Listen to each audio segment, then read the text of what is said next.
Chapter 24. The Religious Quarter. After walking for what seemed like an age, Gio stopped the group at a section of black wall that looked like all that had preceded it. "This is all a bit random," declared Uracil, as he darted his gaze around the alleyway for any clues as to why this spot was significant. "Why have we stopped here?" "This is the entrance to the Religious Quarter. I wouldn't expect anyone as uncouth as you to know such things," replied Gio in the lofty tone he reserved for Uracil, on the rare occasion he knew something that Uracil didn't. "Uncouth, indeed," dismissed Uracil. "How is anyone supposed to tell that this is an entrance to anything? It all looks the same." "No, look," said Freya, as she reached for the wall to take a closer look. "The top right corners of the bricks, they have religious symbols inscribed." Uracil peered more closely. Sure enough, tiny pictures, no bigger than a thumbnail, had been etched into the bricks. Christian crosses sat on bricks next to Egyptian ankhs and a myriad of other imagery, all representing different religions. "So, we have to press these symbols in some kind of secret order, and the door opens, I suppose," said Uracil, trying to sound like his usual knowledgeable self. "Not quite," replied Gio. "Stand back." Uracil, Freya, and even Requiem huddled together and backed hastily away from Gio as he took a deep breath before charging forwards. He stamped his foot on the ground and thrust his palm into the wall, which crumbled as if made of plastic bricks. This allowed a warm and comforting light to flood into the dark alleyway from the other side. The rest of the group inched back to peer over the rubble. Falling away below them was a dusky scene of minarets, domes, and Gothic arches. Religious chants were being broadcast in unison as a warm breeze soothed their faces and lifted their spirits. "Follow me. This way," called Gio as he stepped gingerly over the large black bricks and onto a hill path that descended before them. Freya went next, closely followed by Uracil, who stumbled whilst asking, "And how exactly is anyone else supposed to gain access to this quarter if they don't have your brute strength? Seems a little exclusionist to me." "That's just my unique way of getting here," replied Gio. "Everyone else taps the symbols in the secret code." Shrugging his shoulders before stepping over more rubble, he added wistfully, "Only I can never remember the code." "I despair," said Uracil as he dusted himself off before following Gio down the winding hill path. Requiem was reluctant to pass through into the religious quarter, and steeled himself before stepping onto the pile of rubble that Gio had created. Very few from Southgate had entered the religious quarter. It contained a handful of churches dedicated to what were perceived as dark causes, which were segregated from the rest of the quarter. Those making their way to them were, at best, avoided by the rest of the inhabitants of the satellite nation, but, more often than not, were sneered at and reviled. The bricks reformed the wall behind Requiem, who closed his eyes and took another deep breath before slowly following the others. A sick feeling in the bottom of his stomach told him that this was not going to be easy. As they wound their way down the long and dusty road to the main city, they passed a procession of Hare Krishnas chanting, banging drums, and ringing bells as they made their way merrily up the path. Their line squeezed to one side as Gio bounded jovially past, took off an imaginary hat, and bowed as he said, "Hello." The Krishnas smiled and waved back joyously. The slightly embarrassed Freya and Uracil wore timid smiles as they slinked past, before flying after Gio to slow him down before he cannonballed into the main street. As Requiem met the Krishnas, he smiled, just like the others had before him. However, he was not met with the same warmth and cheering, just silence and tight lips. Requiem's own smile dropped as he forced a cough and walked on by, staring at the floor. The Krishnas all turned to peer at Requiem as he passed. While he was still in earshot, they kicked up a gear and carried on their celebration up the hill. A sick emptiness speared throughout Requiem's body, making him feel cold and alone. Although people treated him differently in the four gates, They did not blatantly spurn him. He was beginning to wonder if he was going to find any inspiration here. He did not get to wallow in self-pity for long as a loud cry of "Gio!" disturbed the birds in the thickets. They formed such a mass in the sky that they blotted out the sun, diminishing the silhouette of the city to sparkling lights. Requiem ran down the hill. As the birds cleared, he saw a trail of dust and devastation. Fences were broken, rubble strewn, and a man walking down the hill with his rosary beads was stuck fast, shock rooting him to the spot. "What happened?" Requiem cried in alarm. The man did not answer. He just ran the beads through his hands furiously, praying for safety. Hastily, Requiem continued down the hill, but stumbled not far from the man. As he looked down, he found he had tripped on one of Gio's vast sandals. It was then that it dawned on him that the man was not praying for his own safety, but that of his friends. With renewed energy, Requiem gave chase. The dust got thicker as the fresh splintering of fences could be heard. Requiem was sure he was getting close. His concern for his friend's safety grew. Suppose the Krishnas were angry that Gio and the others were associated with him. Suppose they were really demon evangelists, hell-bent on striking them down. Beneath the sound of crashing, Requiem could hear his friend's cries. They were short and breathless. Sentences were punctuated with ominous gasps. His mind was made up. The Krishnas were putting the smackdown on them. Requiem gritted his teeth and charged into the dust. It did not matter that normal vision was impaired, quite the contrary. It worked in his favour. No sooner had he let out a rebel yell of defiance did he drop his raised arm, sandal still in hand, and fall silent. Before him in the hazy dusk was Gio, splayed flat on his front, on top of a now very squashed and dishevelled Uracil, whilst Freya could be found covered in twigs and dust a few feet away in the tall grass. Seeing Requiem, Freya shot to her feet and began tidying herself. She could see from his glazed stare that he needed an explanation, and it needed to be good. "The fat one gained too much inertia with his joyous bounding," Freya blurted as she pointed hurriedly to Gio. "Uracil and I tried to pull him back, to slow him down, but we got caught in his slipstream and were whisked away with him." Breathlessly, Uracil added, "Then the fat one lost his sandal and fell. We merged into a giant ball of limbs, and it was literally all downhill from there. Thankfully, and I say that in the weakest of fashions, this statue stopped us."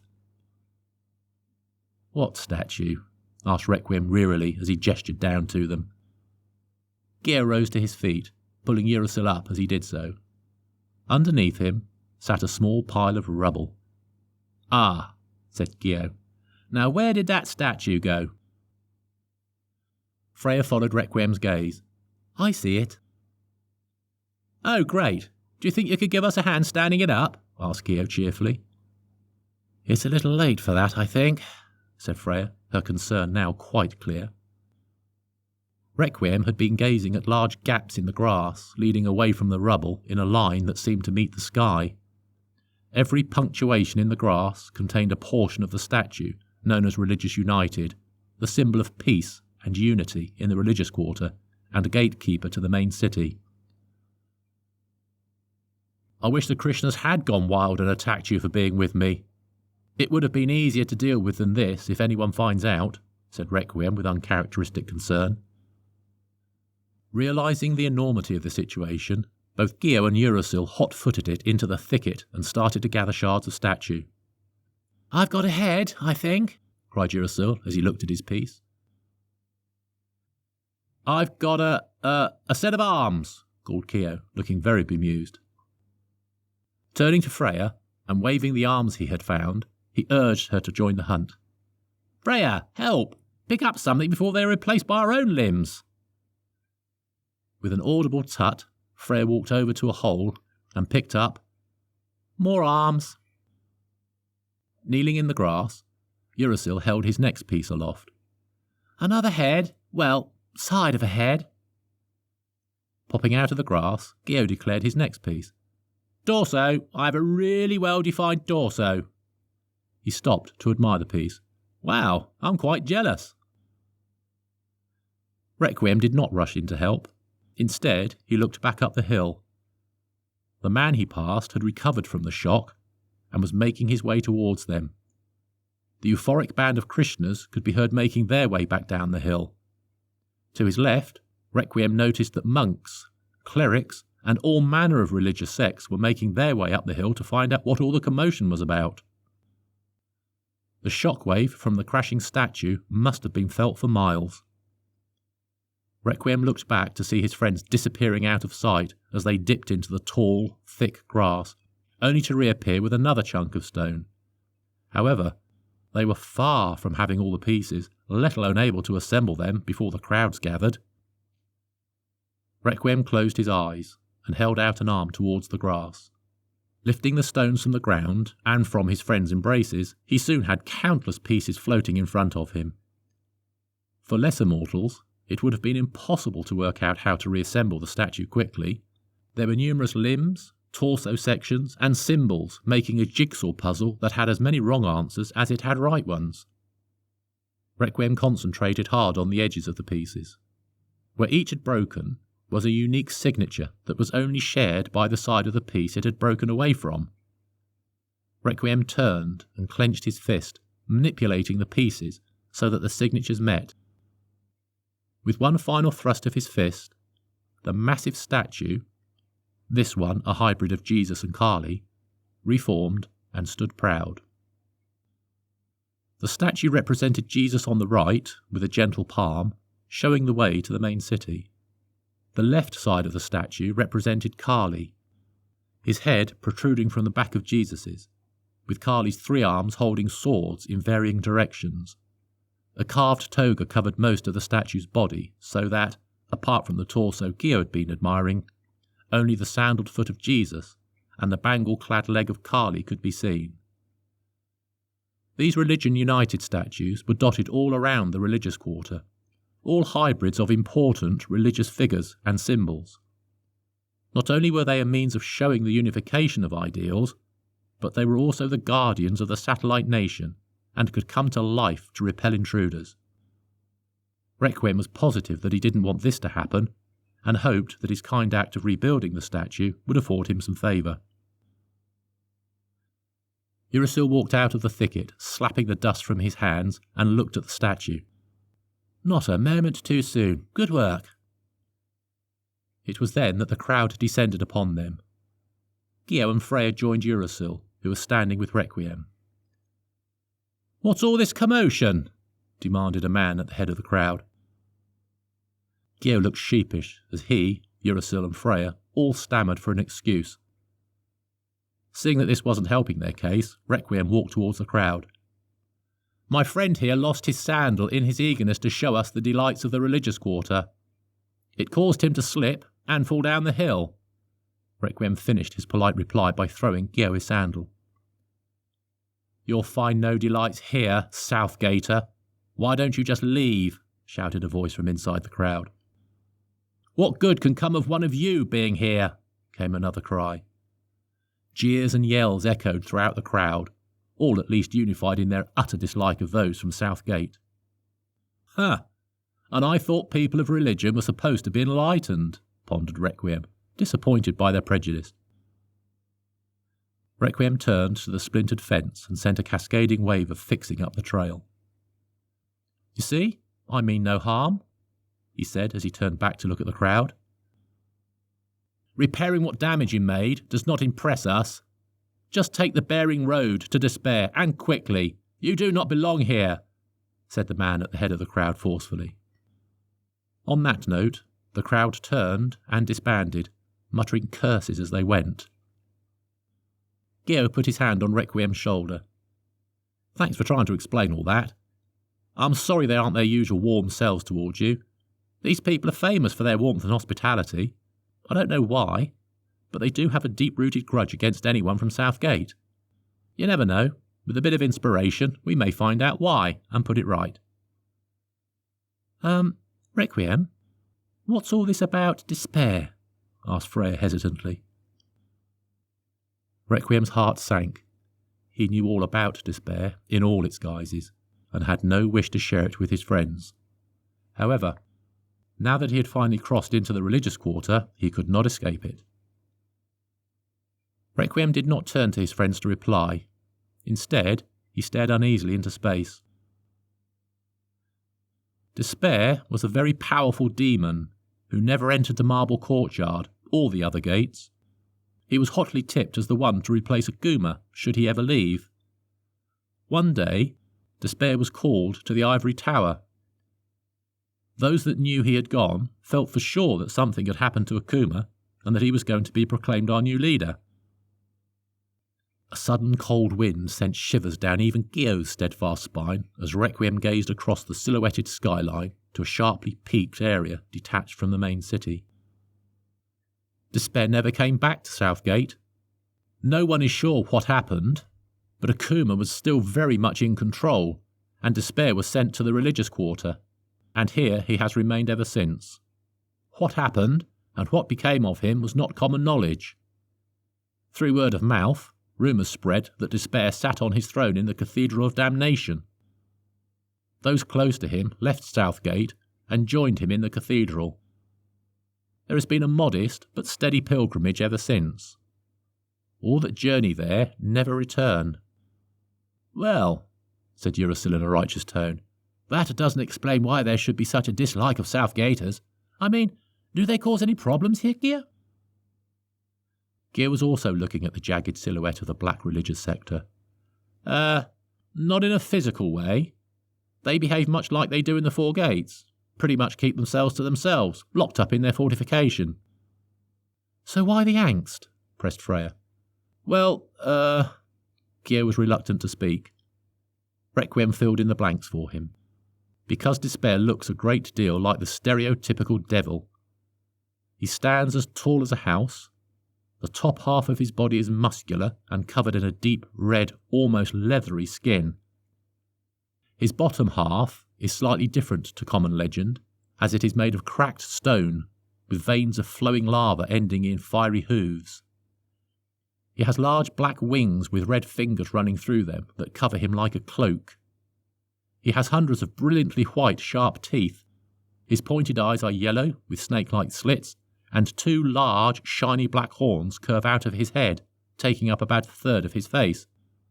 He is wildly intelligent, has a thirst for power, and is undeniably a world leader in manipulation and mind games. Get into a fight with him, and you will find that hell hath no greater fury. In short, he represents much of what other religions here perceive as evil, and they tar all others from the South Gate with the same brush."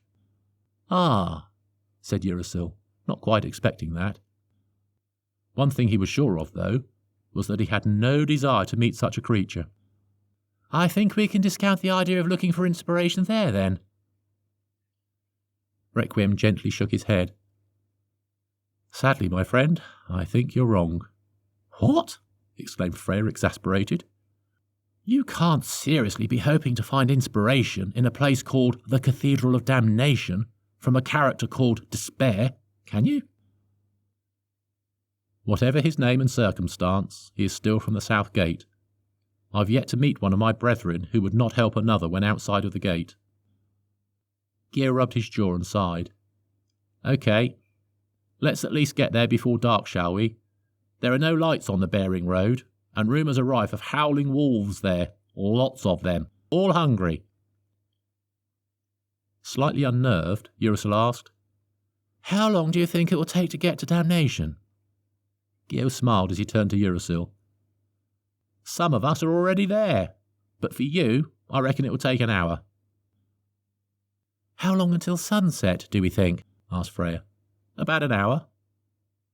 "Let's not dilly-dally then, off we trot," said Urisil as he led the way briskly down the hill, determined not to get caught in a tussle with hungry, howling wolves. Gio called out after him, "You don't even know where you're going." "I'm not worried," called Urisil. "You'll soon be rolling ahead of me if past experience is anything to go by." Freya chuckled, and Requiem let slip a half-smile at Gio's expression.